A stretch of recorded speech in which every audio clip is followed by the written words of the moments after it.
తండ్రి అయిన దేవుడు కుమారుని యేసుక్రీస్తు సదపరిశుద్ధ శ్రేష్టమైన నామములో మీ అందరికీ శుభవందనం తెలియపరుచుకుంటున్నాను. ప్రియులారా, ప్రభు నామను బట్టి యేసుక్రీస్తు ప్రభు యొక్క అతి శ్రేష్టమైనటువంటి నామను బట్టి దేవుడిచ్చినటువంటి మరి దినాలను బట్టి రోజులను బట్టి ఆ దేవాది దేవునికి హృదయపూర్వకమైన వందనాలు తెలియపరుచుకుందాం. దేవుడు మరి గొప్పవాడు, ఉన్నవాడు, జీవగల దేవుడు, శక్తిగల దేవుడు, బలమైన వాడు. ఆయన నిన్న నేడు ఏకరీతి గల దేవుడు, మారణ దేవుడు, మరువని దేవుడు. ఇప్పుడు ఎల్లప్పుడూ కూడా మన ఎడల ఆయన అనేకమైన గొప్ప కార్యాలు చేస్తూనే ఉంటాడు. ఇప్పుడు ఎల్లప్పుడూ కూడా ఆయన మన ఎడల అద్భుత కార్యాలు, ఆశ్చర్యకార్యాలు జరిగిస్తూనే ఉంటాడు. ఎందుకంటే దేవుడు చేసిన మేలును, దేవుడు చేసిన ఉపకారాలను కూడా మనం దేనిని మరవకూడదు. ఆయన చేసిన ఉపకారాలు, ఆయన చేసినటువంటి మేలును దేనిని మరవకుండా మనము దేవునికి కృతజ్ఞతలు, దేవునికి వందనం తెలియపరుచుకుంటూ ఆయన యందే శ్వాసముంచి, ఆయన యందే నమ్మికుంచి జీవించాలి. ఇహలోకములో ఎవరు గొప్పవారుగా పరిణింపబడతారు అంటే, ఇహలోకములో ఎవరు ఉన్నతమైన వారుగా పరిణింపబడతారంటే, దేవుని యందు భయభక్తులు కలిగి, దేవుని యందు నమ్మిక కలిగి, దేవుని యందు శ్వాసముంచి జీవించువారే. కాబట్టి మనము ఆయన యందే నమ్మిక కలిగి ఆయన శ్వాసం నుంచి జీవిస్తున్నామా, జీవించట్లేదా? ఒక్కసారి మనమందరము కూడా నెమరు వేసుకోవాలి. ఒక్కసారి మనమందరము కూడా గుర్తుంచుకోవాలి. ఒక్కసారి మనమందరము కూడా జ్ఞాపకం ఉంచుకోవాలి. ఒకసారి మనమందరము కూడా దేవుని యొక్క నామములో దేవుడు ఏ విధంగా మనల్ని కాపాడారు, దేవుడు ఏ విధంగా మనం రక్షించారు, దేవుడు ఏ విధంగా మనల్ని తీర్చిదిద్దారు, దేవుడు ఏ విధంగా మనం రక్షించి కాపాడి ఆయన నామములో జీవించడానికి సహాయం చేసి ఉన్నారో ఒక్కసారి మనం అందరం కూడా జ్ఞాపకం చేసుకుందాం. ఎందుకంటే ప్రియులారా, ఆయన మానవుల ఎడల, మనుషుల ఎడల, ఈ జనాంగం ఎడల అనేకమైనటువంటి గొప్ప కార్యాలు, అనేకమైనటువంటి ఆశ్చర్య కార్యాలు, అనేకమైనటువంటి అద్భుత కార్యాలు చేస్తూనే ఉంటాడు. దేవుడు చేసే కార్యాలు కంటికి కనపడవు, చెవికి కనపడవు, హృదయముకు గోచరింపబడవు. ఆయన అద్భుత కార్యాలు చేసే దేవుడు, ఆశ్చర్య కార్యాలు చేసే దేవుడు. ఆయన అద్భుతాలు, ఆశ్చర్య కార్యాలు చేస్తున్నాడు కాబట్టి మనము ఈ రోజున ఈ విధంగా ఉన్నాం. మన ఎడల ఆయన ఆశ్చర్య కార్యాలు చేశాడు, మన ఎడల ఆయన అద్భుత కార్యాలు చేశాడు. ఈ రోజున మనమందరము కూడా సజీవ లెక్కలో ఉన్నామంటే, ఈ రోజున ఈ దినాన ఈ యొక్క నెలలో మనమందరము కూడా ప్రవేశించి ఈ విధంగా ఉన్నామంటే ఇది కేవలము దేవుడు చేసినటువంటి కార్యాలు అన్నమాట. ఇది కేవలము దేవుడు చేసినటువంటి మేలులు అన్నమాట. కాబట్టి దేవునికి ఎప్పుడూ ఎల్లప్పుడూ కూడా హృదయపూర్వకముగా కృతజ్ఞతలు తెలియపరచాలి. దేవునికి ఎప్పుడూ ఎల్లప్పుడూ కూడా హృదయపూర్వకముగా వందనం తెలియపరచాలి. మరి వందనం తెలియపరచుకుని ఎప్పుడు ఎల్లప్పుడూ ఆయన యందే భయభక్తులు కలిగి, శ్వాసము కలిగి జీవించాలి. మార్కు సువార్త 11వ అధ్యాయము 24వ వచనం మనం చదువుకున్నట్లయితే, ప్రార్థన చేయనప్పుడు మీరు అడుగుచున్న వాటి నెలను పొంది ఉన్నామని నమ్ముడి, అప్పుడు అవి మీకు కలుగునని మీతో చెప్పుచున్నాను అన్నాడు. మీరు ప్రార్థన చేయనప్పుడు, ప్రియులారా, 30 రోజులు గడిచిపోయినవి, 30 దినాలు అయిపోయినవి, ఒక నెల మొత్తము కూడా జరిగిపోయింది. ఈ నెల మొత్తములో కూడా, ఈ 30 దినాలలో కూడా మనం ఏ విధంగా ప్రార్థన చేసుకుంటూ, ఏ విధంగా ప్రార్థనలో ఉంటూ మనం ముందుకు కొనసాగింపబడి ఉన్నాం, ఏ విధంగా మన యొక్క ప్రార్థన జీవితం జరిగింది, ఏ విధంగా మన యొక్క ప్రార్థనలో ఎదిగి ఉన్నాం, ఎటువంటి శ్వాస యొక్క జీవితంలో ముందుకి వెళ్ళి ఉన్నాం, ఎటువంటి శ్వాస యొక్క జీవితంలో ముందుకు కొనసాగింపబడి ఉన్నాం. మరి దేవుడు మన ప్రార్థన ద్వారా, దేవుడు మన ప్రార్థన ఆలకించి మన ఎడల గొప్ప కార్యాలు చేశాడా, మన ఎడల ఆశ్చర్య కార్యాలు చేశాడా, మన ఎడల అద్భుతాలు చేశాడా, మన ఎడల ఎటువంటి ఆశ్చర్య కార్యాలు చేశాడు. ఆయన మన ఎడల చేసినటువంటి కార్యాలు మనం మర్చిపోతున్నామా? మన ఎడల చేసినటువంటి కార్యాలు మనము మర్చిపోయి విడనాడి దేవునికి దూరమై జీవిస్తున్నామా? ఆయన మన ఎడల చేసిన కార్యాలను కూడా మర్చిపోయి ఆయనకి కృతజ్ఞతలు లేకుండా జీవిస్తున్నాం. ఒక్కసారి జ్ఞాపకం చేసుకోవాలి ప్రియులారా. ఇహలోకములో మనము ఎవరికి కృతజ్ఞతలుగా ఉన్నా లేకపోయినా దేవునికి మాత్రం కృతజ్ఞతలు గల వారమే ఉండాలి. దేవునికి కృతజ్ఞతలు ఎప్పుడూ ఎల్లప్పుడూ చెప్పుకుంటూనే జీవించాలి. దేవునికి కృతజ్ఞతలు తెలియపరుచుకుంటూ జీవించాలి. ప్రియులారా, ఎందుకు దేవునికి కృతజ్ఞతలు చెప్పుకుంటూ, ఎందుకు దేవునికి కృతజ్ఞతలు తెలియపరుచుకుంటూ జీవించాలి అంటే, ఈ భూలోకములో దేవుడు మన ఎడల అనేకమైన మేలులు చేసి ఉన్నాడు. ఈ భూలోకములో మన ఎడల దేవుడు అనేకమైన ఆశ్చర్యకార్యాలు చేసి ఉన్నాడు. ఈ భూలోకంలో దేవుడు మన ఎడల మహత్కార్యాలు చేసి ఉన్నాడు. దేవుడు ఈ భూలోకములో ఎన్నో కని విని ఎనటువంటి గొప్ప కార్యాలు చేసి ఉన్నాడు. మరి అన్ని గొప్ప కార్యాలు చేసినటువంటి దేవునికి, అన్ని ఉపకారాలు చేసినటువంటి దేవునికి, అన్ని అద్భుతాలు చేసిన దేవునికి, దినదినము ప్రయోజనము కాపాడిన దేవునికి, ప్రతిరోజు కూడా మనల్ని కాపాడుకుంటూ జీవించడానికి సహాయం చేసిన దేవునికి, రాత్రనగా పగలనగా మనల్ని కాపాడుతూ రక్షిస్తూ ఆయన నామమును మనం క్షేమంగా ఉంచినట్టు ఆ యొక్క దేవాది దేవునికి ఎటువంటి కృతజ్ఞతలు తెలియపరుచుకుంటున్నాం? How do you thank to God అంటే ఏ విధంగా దేవునికి కృతజ్ఞతలు తెలియపరుచుకుంటూ ఉంటున్నాం? భక్తుడిని దావీదు ఏమన్నాడు? ప్రభువా, నీ యొక్క కనుదృష్టిలో నేను ఏ పాటి వాడిని అన్నాడు. నేను ఎలాంటి వాడిని ప్రభు అన్నాడు. నా యొక్క జీవితం ఏ పాటిది ప్రభు అన్నాడు. నా జీవితం ఏ పాటిది ప్రభు అన్నాడు. మనుషుడు ఏ పాటి వాడు అని మరి భక్తుడి దావీదు కూడా అన్నాడు. దావీదు అన్నాడు, అదేవిధంగా దేవుడు కూడా తెలియవచ్చాడు. మనుష్యుడు ఒక పురుగు లాంటి వాడు అన్నాడు. గడ్డి ఎండిపోవును, పువ్వు రాలిపోవును, దేవుని యొక్క వాక్యము శాశ్వతంగా ఉంటుంది అన్నాడు. మనిషి యొక్క జీవితము కూడా యహలోకములో ఏదో ఒక రోజున గతించిపోతుంది, కానీ దేవుని యొక్క వాక్యం శాశ్వతముగా ఎప్పుడు ఎల్లప్పుడూ ఉంటుంది. కాబట్టి ఎప్పుడు ఎల్లప్పుడూ ఉన్నటువంటి దేవుని యొక్క వాక్యం మీద శ్వాసం ఉంచి, ఎప్పుడు ఎల్లప్పుడూ ఉన్నటువంటి దేవుని యొక్క వాక్యం మీద నమ్మిక ఉంచి మనము ప్రార్థన చేసుకుంటూ ఆయనకి కృతజ్ఞతలు గలవారమే మనం జీవిస్తున్నామా, జీవించట్లేదా? ఎప్పటికప్పుడే మన యొక్క జీవితంలో ఏదో ఒక సమస్య, ఏదో ఒక కష్టము, ఏదో ఒక బాధ, ఏదో ఒక నింద, ఏదో ఒక అవమానము ఏయోటి సంభవిస్తానే ఉంటవి. ఏమి సంభవించకుండా, ఏమీ జరగకుండా ఈ భూలోకంలో ఎవరో కూడా ఉండరు. సాతానుడు ఎప్పుడు కూడా మన జీవితాలతో ఆడుకుంటూ ఉంటాడు. సాతానుడు ఎప్పుడు మన యొక్క జీవితాలని గలిబిల్లి చేయాలనుకుంటాడు. సాతానుడు ఎప్పుడు కూడా మన యొక్క జీవితంలో గలిబిల్లి చేయాలనుకుంటాడు. అందుకని సాతానుడికి ఎట్టి పరిస్థితుల్లో కూడా స్థానం ఇవ్వద్దన్నాడు. సాతానికి ఎట్టి పరిస్థితుల్లో కూడా అవకాశాన్ని ఇవ్వద్దన్నాడు. కాబట్టి మరి దేవుని నామములో మనమందరం కూడా రక్షింపబడి ఉన్నాం. కాబట్టి దేవుని కణాలు మనందరం కాపాడబడి ఉన్నాం. కాబట్టి మరి ప్రార్థన ద్వారా మనం ఏదైతే అడుగుతామో, విశ్వాసముతో అడుగుతామో, నమ్మికతో అడుగుతామో, దేవుడు అది తప్పకుండా మన కలగజేస్తాను అని చెప్పి ఉన్నాడు. కలగజేసిన దేవునికి మనము కృతజ్ఞత తెలియపరుచుకుంటున్నామా?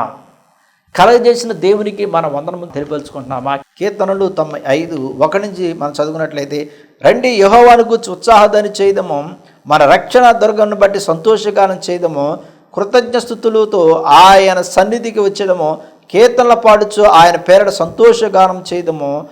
యెహోవా మహాదేవుడు, దేవతల అందరికీ పైన మహాత్మ్యము గల మహారాజు, భూమి ఆగాధ స్థలములు ఆయన చేతుల్లో ఉన్నవి, పర్వత శిఖరములు ఆయనవే అన్నాడు.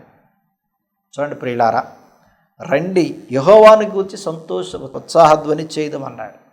దేవుని గురించి మనము సంతోషంగా ఉండాలి. దేవుని గురించి మనం ఆనందంగా ఉండాలి. మన రక్షణ దుర్గమును బట్టి సంతోషగానం చేయదము, కృతజ్ఞస్థుతులతో అన్నాడు.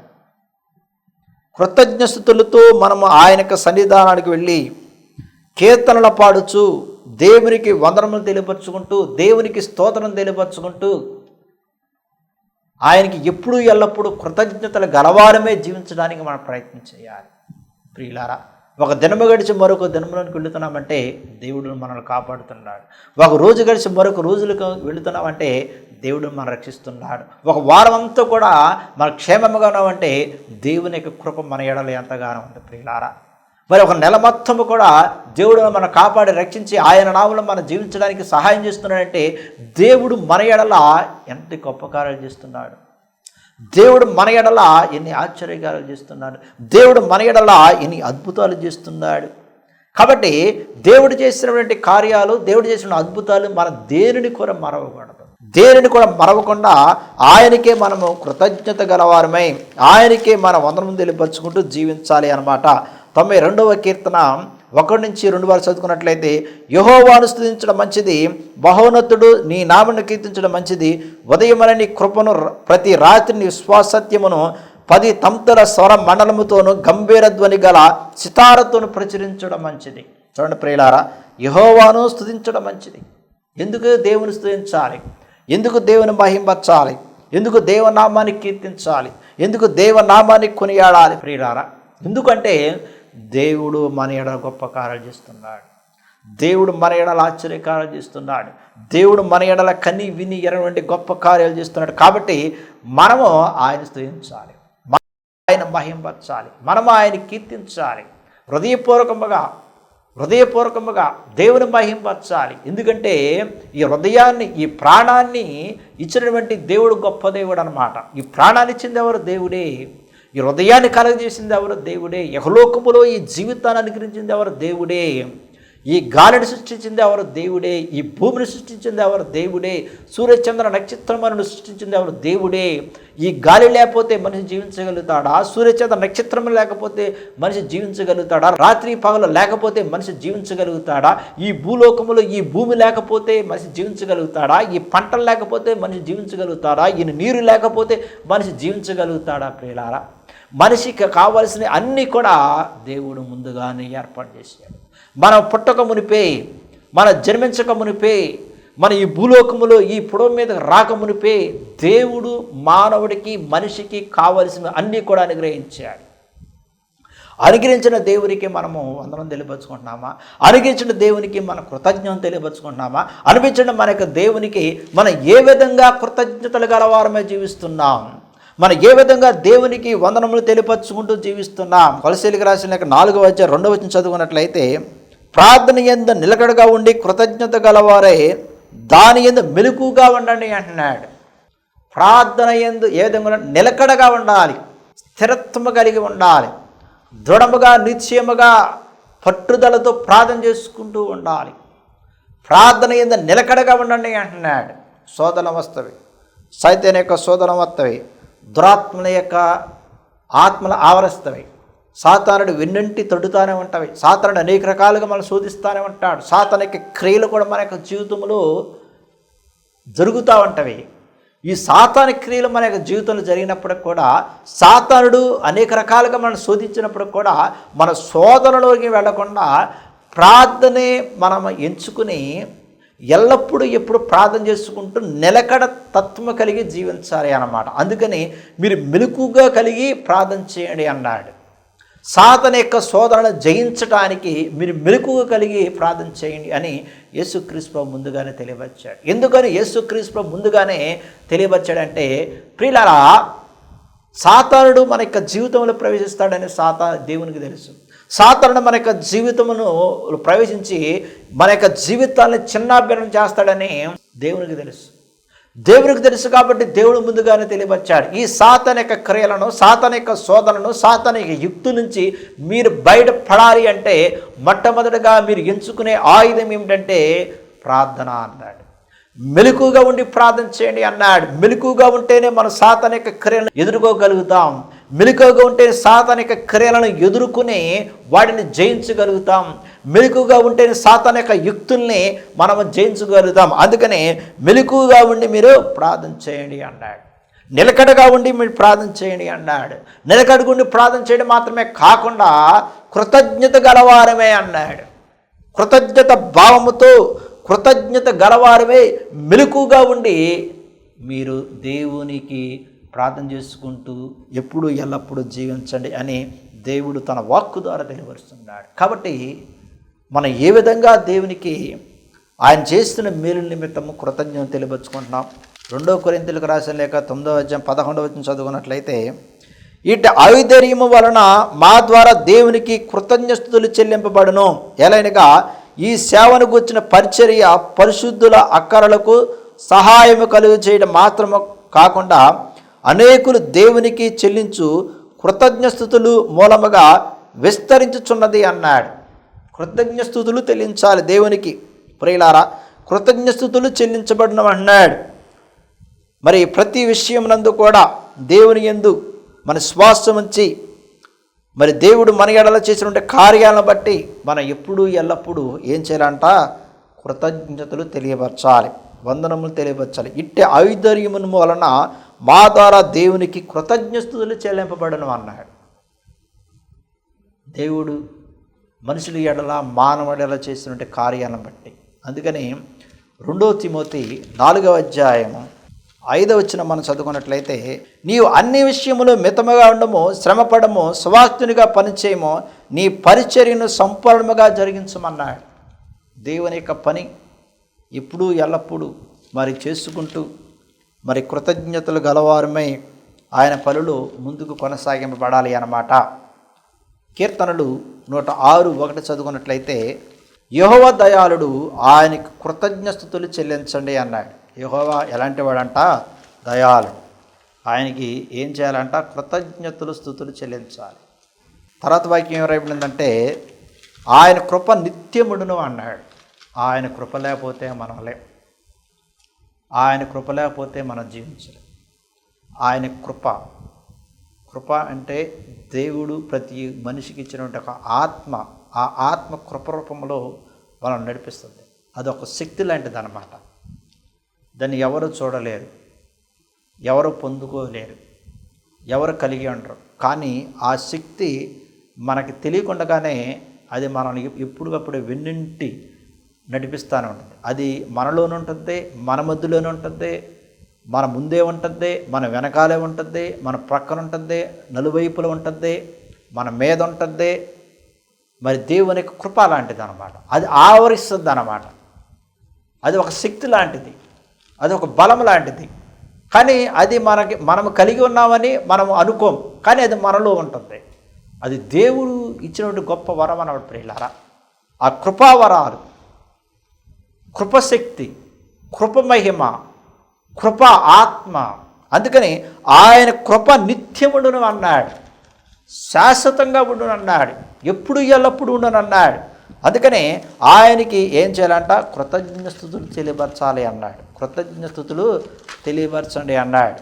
దేవుని యందు భయభక్తులు కలిగి, ఆయన కృప కలిగి ఆయనలో ముందు కొనసాగాలి. ఆయన కృప కలిగి ఆయనలో మన విశ్వాసం ఎదగాలి. ఆయన కృప కలిగి ఆయనలో మన ప్రాథమిక జీవితంలో ముందుకు కొనసాగింపబడాలి. అందుకని ఇబ్రాయీయులకు రాసిన లేఖ 13వ అధ్యాయము 15వ వచనం మనం చదువుకున్నట్లయితే, ఆయన ద్వారా మన దేవునికి ఎల్లప్పుడూ స్తుతి యాగము చేయుదము, అనగా ఆయన నామమును ఒప్పుకొనుచు జీవఫలము అర్పింతుము అన్నాడు.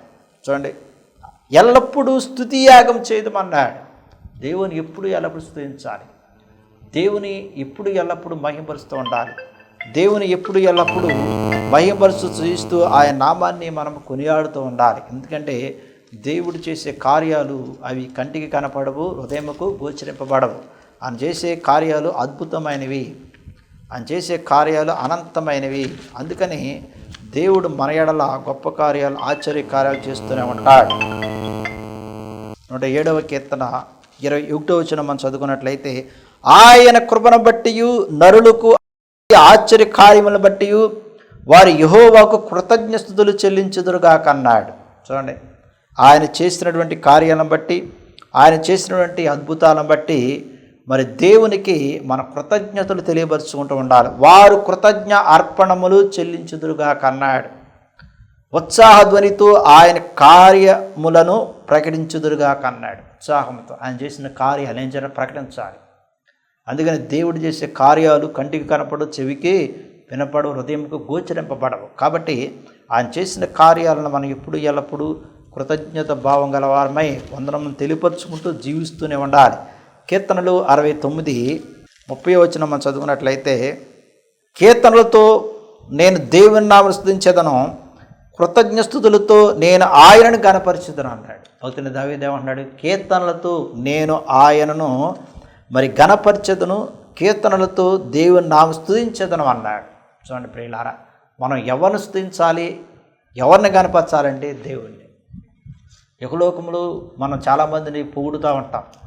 ఇహలోకములో చాలామందిని మనము పొగిడి మరి వాళ్ళ ఓకు పైకెత్తుతూ ఉంటాం. కానీ మనం ఎవరిని పొగడాలంటే దేవుని పొగడాలి. ఎవరిని పైకెత్తాలంటే దేవుని పైకెత్తాలి. ఎందుకని దేవుని పైకెత్తాలంటే అన్ని నామముల కన్నా గొప్ప నామం యేసు నామం, అన్ని నామముల కన్నా ఉన్నతమైన నామము క్రీస్తు నామం, అన్ని నామముల కన్నా మహిమగల నామము యేసుక్రీస్తు ప్రభు నామం. కాబట్టి ఆయన నామాన్నే మనము జపిస్తూ, ఆయన నామాన్నే మనం స్తుతిస్తూ, ఆయన నామాన్నే మనం ఏం చేయాలంటే గణపరచాలి.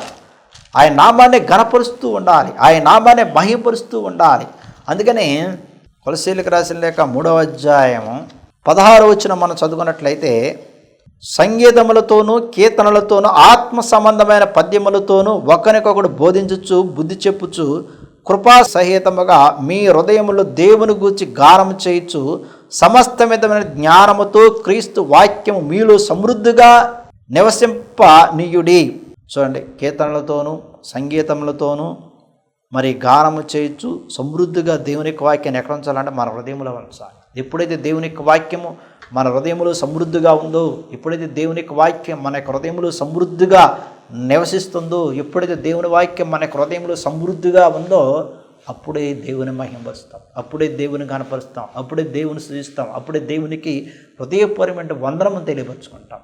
మరి యేసుక్రీస్తు ప్రభువుకు చెప్పాడు, నీ దేవుడైన యెహోవాను పూర్ణహృదయంతో, పూర్ణాత్మతో, పూర్ణ జ్ఞానంతో, పూర్ణ మనసుతో, పూర్ణ వివేకంతో స్తుతించండి, ఆరాధించండి, ఘనపరచండి అన్నాడు. కాబట్టి మన దేవుని మన హృదయపూర్వకంగా ఘనపరుస్తూ హృదయపూర్వకంగా కృతజ్ఞ స్తుతులు తెలియపరచాలి, ఆయనకే వందనము తెలియపరచాలి. మరి కృతజ్ఞ స్తుతులు వందనము తెలియపరచడం మనం జీవిస్తున్నామా జీవించట్లేదు అనేది ఒకసారి మనం అందరం కూడా ఆత్మ పని చేసుకుని మరి దేవునికి ఎప్పుడు ఎల్లప్పుడూ ప్రతిరోజు ప్రతి దినము కూడా ప్రతి వారము కూడా ప్రతి నెల కూడా గడిచిన దినాల్లో గడిచిన రోజుల్లో దేవుడు ఏ విధంగా కాపాడాడు వాటన్ని నిమిత్తం మన కృతజ్ఞతలు గలవారమే జీవిద్దాం. దేవుడికి వాక్యం దీవించి మహింపరచును గాక. ఆమేన్. ప్రార్థన చేసుకుందాం. మమ్మల్ని మిక్కిలుగా ప్రేమించిన మా యొక్క పరలోక తండ్రి, నీ ఘనమైన శ్రేష్టమైన నామనికి వందనాలు స్తోత్రాలు. నీ నామన ప్రభ నీ వాక్యాన్ని వినియన్న మార్కించిన వాక్యాన్ని మర్మాలను సత్యాలు బయలుపరిచినందుకు నీకేమందా నీకే స్తోత్రం నా ప్రభ. ఎవరెవరైతే ఇప్పుడు వారికి నీ వాక్యాన్ని విని ఉన్నారో ఆలకించి ఉన్నారో నా తండ్రి, వారికి శక్తిని బలమును ఆరోగ్యమును అందించ ప్రార్థన చేస్తున్నా తండ్రి. గడిచిన దినాలలో గడిచిన రోజుల్లో గడిచిన నెలలో కాపాడ రక్షించే నీకేమన్నా నీకే స్తోత్రం నా ప్రభ. మరొక నెలలో నా తండ్రి ప్రవేశంలో సహాయం చేసే కాబట్టి ఈ నెలంతా కూడా కాచి కాపాడ రక్షించి నీ నామములో జీవితంలో సహాయం చేయమని ప్రార్థన చేస్తాను. నువ్వే ఉన్నవాడు, జీవగల దేవుడు, శక్తిగల దేవుడు, బలమైన వాడు, నిన్నా నేడు ఏకరీతి గల దేవుడు, మారణ దేవుడు, మరువన దేవుడు నా తండ్రి. ఇదిగో నా తండ్రి, నీ అందే భయభక్తులు స్వాస్థ్యం కలిగి సహాయం చేయమని, మేము జీవించే విధానం కూడా తోడు ఉండమని భారతీయ యేసుక్రీస్తు సత్పరిశుద్ధ నామములో ప్రార్థన చేసి అడిగడుగున తండ్రి. ఆమేన్.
స్తోత్రము